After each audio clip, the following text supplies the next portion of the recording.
What's up, Brew Crew? Welcome back to Beer City Board Games. I'm Clay, and today I'm going to be doing something a little bit different. Reggie over at the Rolling Reggie YouTube channel just released his mid-year board game tag video, in which he answers 8 questions that more or less sum up his year of gaming so far. And in the description, he tagged content creators to make their own mid-year video answering the same 8 questions and tagging more creators.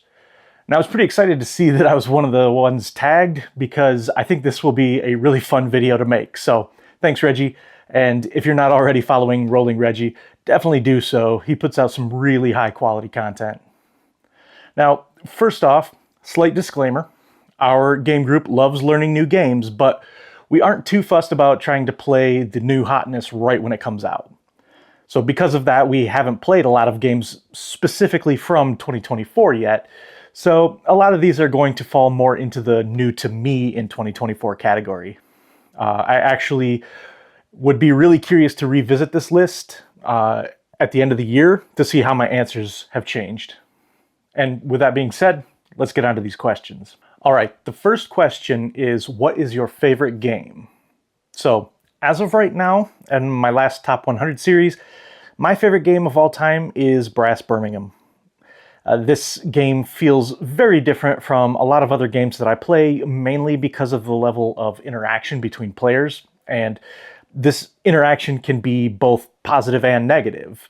You might build a factory in a spot that somebody else really needed, but you might have also spent their resources to do so, allowing them to flip over a tile and earn points. I love that the turn order is determined by the amount of money that you spent that round. And I really like how loans are kind of a necessary evil in this game. They're going to negatively affect your income, but you're really going to need that money, especially in the early rounds. On the surface, the game sounds simple enough, just play a card and take an action, but there are so many different decisions to be made each time you take one of those actions. You might be building a factory, or taking out a loan, or extending your network. And that network is going to completely reset midway through the game, so you need to try and plan for that as well. There are just so many things going on here that I really love, and the Roxley production is gorgeous. I will say, though, as a bonus game here, the new deluxe master set of La Granja has been gaining on it quickly, so we'll have to see what happens in 2025. The next question is, what is your most played game? Now this year, that's got to be Trio. We've been playing the mess out of this game, and for good reason. It's a great game, especially in social situations. Now, when I first heard about this game, I didn't think I was going to like it, because it's a memory game, and I have a notoriously bad memory. But because it's a very low-stakes game, I didn't mind the memory aspect of it at all, and it actually led to a lot of laughter. If you haven't played Trio yet, the object of the game is to either make 3 sets of 3 matching number cards or find the 3 sevens. And you're going to do that by asking anyone at the table, including yourself, to reveal either the highest or lowest card in your hand. There are also a few cards laid out in the center of the table, and you can choose to flip those over instead. If your second card matches the first, then you reveal another card. If that one matches as well, then you take those cards and keep them in front of you. As soon as you reveal a card that doesn't match, though, your turn is over and play passes to the next person. So simple, so fun, and so many laughs playing this one over the last several months. That's Trio. The next question we've got is, what is your biggest surprise? Honestly, I probably could also answer this one with Trio, because being a memory game that I actually enjoy was a bit of a surprise. But instead, I'm going to say that I was really pleasantly surprised by Taiwan Night Market. This game was taught to us by Evan and Missy over at the YouTube channel Evan Diesel. I really knew very little about this game going into it, but I thought it was really clever and it played so smoothly.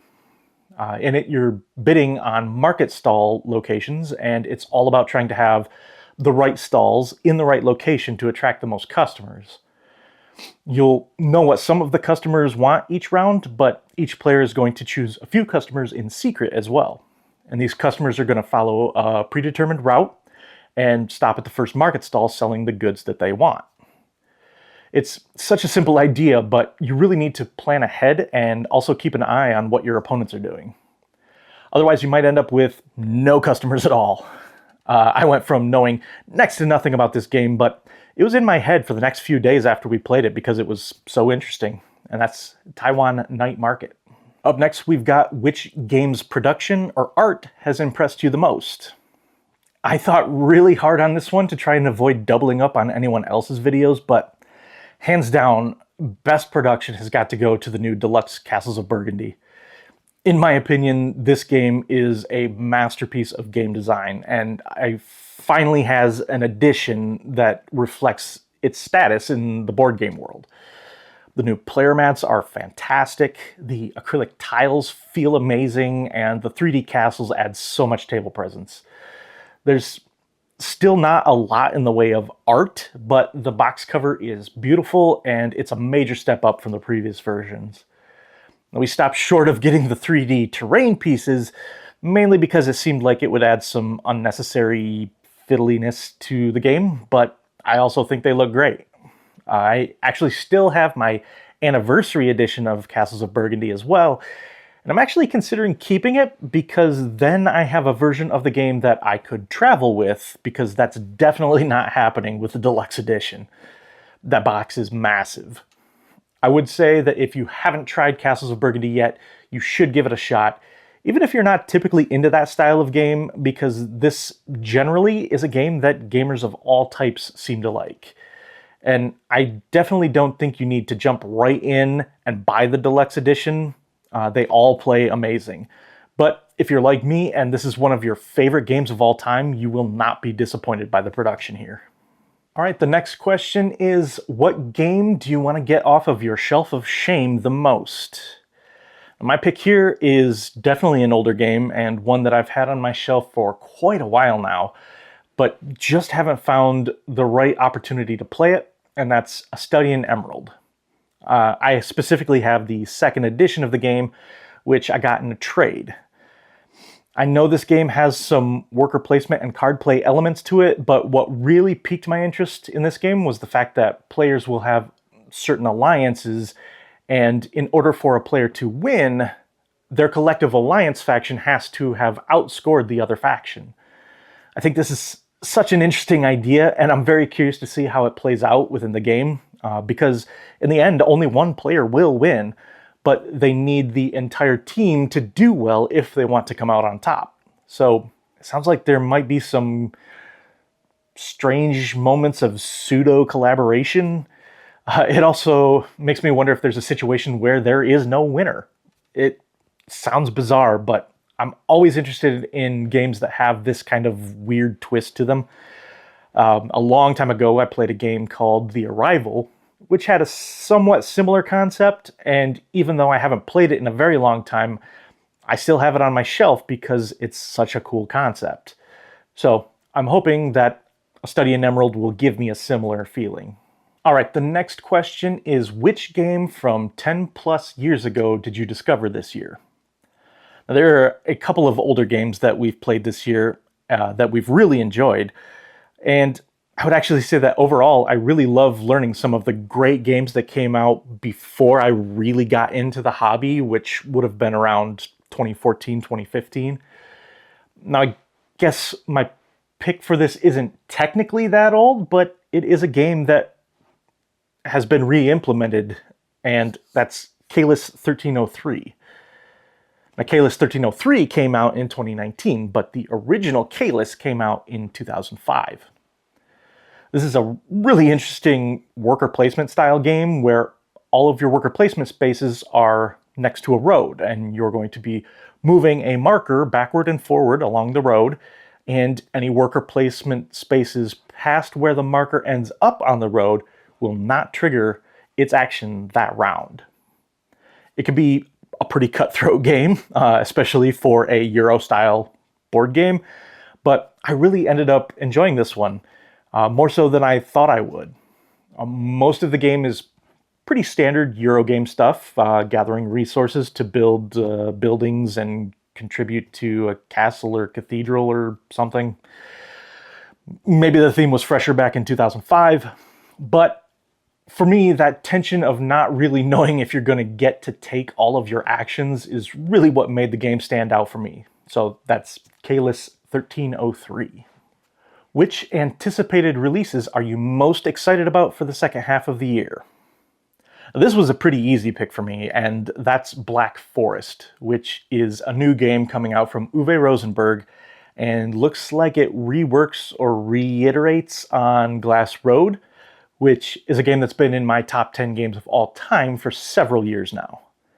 Black Forest looks like it brings back the resource wheels, which were one of my favorite things about Glass Road.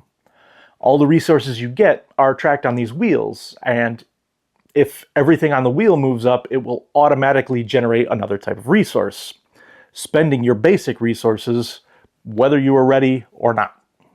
So the game becomes a balancing act of trying to trigger that to happen at the right time. Now, this doesn't look like it's exactly the same game as Glass Road. Glass Road had a card-based action selection mechanism, whereas Black Forest is a worker placement game, which is another mechanism that I really like. The pictures of the game that I've seen so far look gorgeous as well. And I'm really excited to check this one out in person. This is pretty much an insta-buy for me, Black Forest. And the last question is, what's your personal favorite video that you've posted to your channel? There are a few that I had a lot of fun making, like my review for the Distilled expansions and my top 10 games of all time. I think my personal favorite, though, would have to be my full collection tour video that I did to celebrate reaching 500 subscribers. I went through every game on my shelf and talked about whether I've played it or not, and if so, what I thought about it. And at the end, I also gave away a copy of Dune Imperium with the Rise of Ix expansion, which I thought was a lot of fun, and I'm already hoping to do another giveaway once we hit 1,000 subs. All right, that's all 8 questions. Now, who should I tag?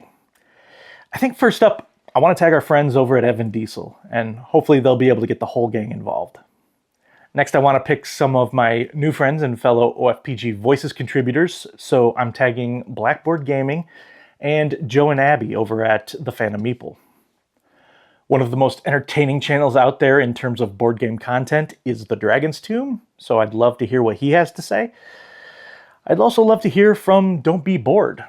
Oliver was one of the first people to reach out to me when I started getting into content creation and is just overall a super nice guy. I'm also going to be tagging Boxed Meeples so we can hear what Libby and Julian think. Then I think I want to hear from Board Again Games. I always look forward to running into Chris at conventions since I don't see him at my FLGS anymore.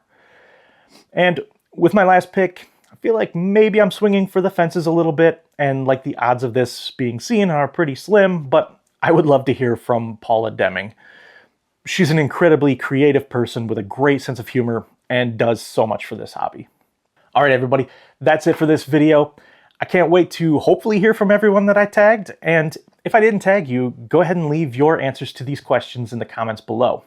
And until next time, let's get another round for the table.